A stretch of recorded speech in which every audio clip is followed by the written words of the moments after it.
ஆண்டவராகிய இயேசு கிறிஸ்துவின் வெளியேறப்பட்ட நாமத்தினாலே ஆண்டவர்களுக்கு கொடுத்ததான ஏஜே பவர் மினிஸ்ட்ரியின் சார்பிலே அன்பின் நல்வாழ்த்துக்களை தெரிவித்துக் கொள்கிறேன். எனக்கு அருமையானவர்களே, இன்றைக்கு அன்பின் வார்த்தைகள் மூலமாய் ஆண்டவர் கொடுத்த வார்த்தையை தியானிக்கப் போகிறோம். 2 அரசர்களின் புத்தகம் 10ஆம் அதிகாரம் 10வது திருவசனத்தை நாம் தியானிக்கப் போகிறோம். கர்த்தர் சொன்னதை செய்தார். உங்கள் வாழ்க்கையில் கர்த்தர் எதை சொல்லியிருக்கிறாரோ அதை இன்றைக்கு நிறைவேற்றப் போகிறார். விசுவாசியுங்கள், சுபியுங்கள், அற்புதங்களை காண்பீர்கள்.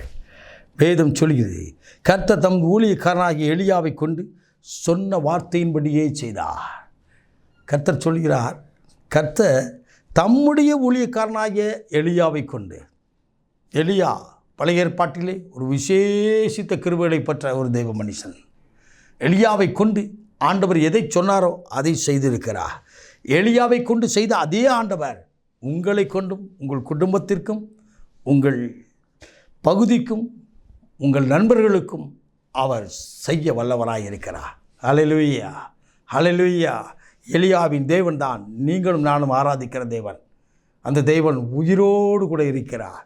ஹல்லேலூயா. எலியாவின் தேவன் யார்? எலியாவை ஏன் விசேஷித்தப்படுத்தி பேசினார்? எலியா தேவனுடைய வார்த்தைக்கு அப்படியே கீழ்ப்படிந்தவன், கீழ்ப்படுகிறவன். ஆம், எனக்கு அருமையானவர்களே, தேவ பிள்ளை என்று சொன்னால் தேவனுடைய வார்த்தைக்கு அப்படியே கீழ்ப்படியும் பொழுது உங்கள் வாயிலிருந்து புறப்படுகிற வார்த்தைகளை கர்த்தர் கனப்படுத்துவார். வேத வார்த்தையை வாசித்து தேவனை நேசித்து ஆண்டவர் சொல்கிறபடி செய்ய ஆயத்தமாக இருக்க வேண்டும். அப்படி இருப்போம் என்று சொன்னால் நம்முடைய வாழ்க்கையிலும் ஆசீர்வாதத்தை இன்றைக்கு பெற்றுக்கொள்ள முடியும். ஆம், எனக்கு அருமையானவர்களே, ஒரு சகோதரி வீதமாய் சொன்னார்கள், ஒரு நாள் வீடு கட்டும்படியாய் ஒரு லோனுக்காக கடந்து போயிருந்தேன். கர்த்தருடைய ஆவியானவர் என்னோடு கூட பேசினார். இப்பொழுது நீ வீடு கட்ட வேண்டாம். அவர்கள் சொன்னார்கள், கர்த்தர் சொன்னார், என்னோடு கூட பேசினார், பிரதர் வீடு கட்டாண்டா, நீ பொறுமையாக இரு என்று சொன்னார்கள். நான் இந்த லோனெல்லாம் வாங்கிட்டு கொடுத்த எல்லா டாக்குமெண்ட்ஸையும் வாங்கிட்டு வந்துட்டேன். பொறுமையாக இருந்தேன். 3 ஆண்டுகள் பொறுமையாக இருந்தேன். கர்த்தர் மறுபடியும் பேசின போது நான் செய்தேன். கர்த்தர் இன்றைக்கு ஆசீர்வதித்திருக்கிறார் என்று சொன்னார்கள். என்னை கேட்டுக்கொண்டிருக்கிற அருமையான சகோதரனே, எலியா தேவன் யார்? எலியாவிடத்தில் அவர் என்ன சொன்னாரோ அதற்கு எலியா கீழ்ப்படிந்தார். எலியாவை பார்த்து சொன்னார், எலியா கேரி தாற்றண்டைக்கு போகும், அங்கு காகங்களை கொண்டு போஷிப்பேன் என்று சொன்னார். அவர் அதை மாத்திரம், அந்த வார்த்தையை மாத்திரம் கேட்டு, ஆண்டவரே காகமா எனக்கா? அது எப்படி அந்த காகம் எனக்கு உணவு கொடுக்க முடியும்? காகம் எல்லா மனிதர்களுக்கு கையில் இருக்கிற திருடி கொண்டு போகுமே, காகத்தின் சுவாபமே அதுதானே, நான் எப்படி அதை நம்ப முடியும் என்று கேட்கவில்லை. அப்படியே கீழ்ப்படிந்தா. அவர் ஊரெல்லாம் பஞ்சம், ஆனால் இவர் வார்த்தையின்படி பஞ்சம் ஏற்பட்ட அதே தேசத்தில் தான் இந்த எலியா இருந்தான். எலியாவின் தேவன் அவனை காகங்களை கொண்டு போஷித்தார்.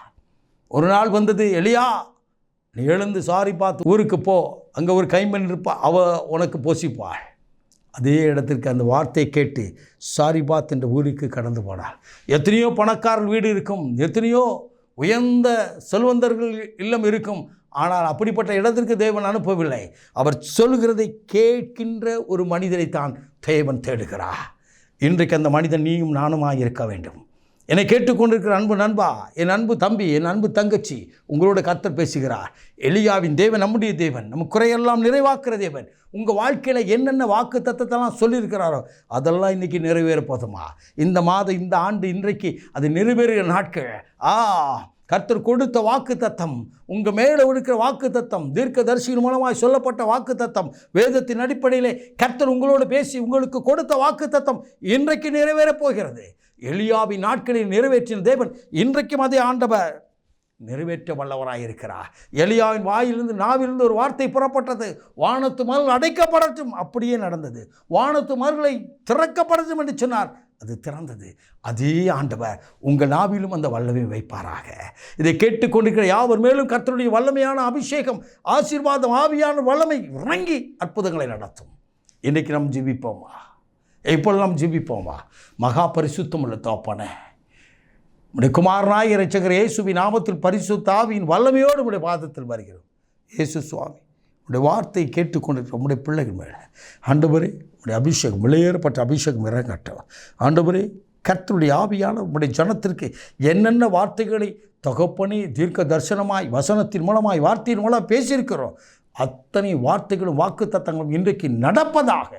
எலியாவின் தேவன் நாங்கள் ஆராதிக்கிற தேவன் என்று சொல்லத்தக்கதாக அற்புதம் செய்து மகிழப்படும். இயேசு கிறிஸ்துவின் வெளியேறப்பட்ட நாமத்தில் ஜெபிக்கிறோம். ஜீவனுள்ள நல்ல பிதாவே, ஆமென், ஆமென். God bless you.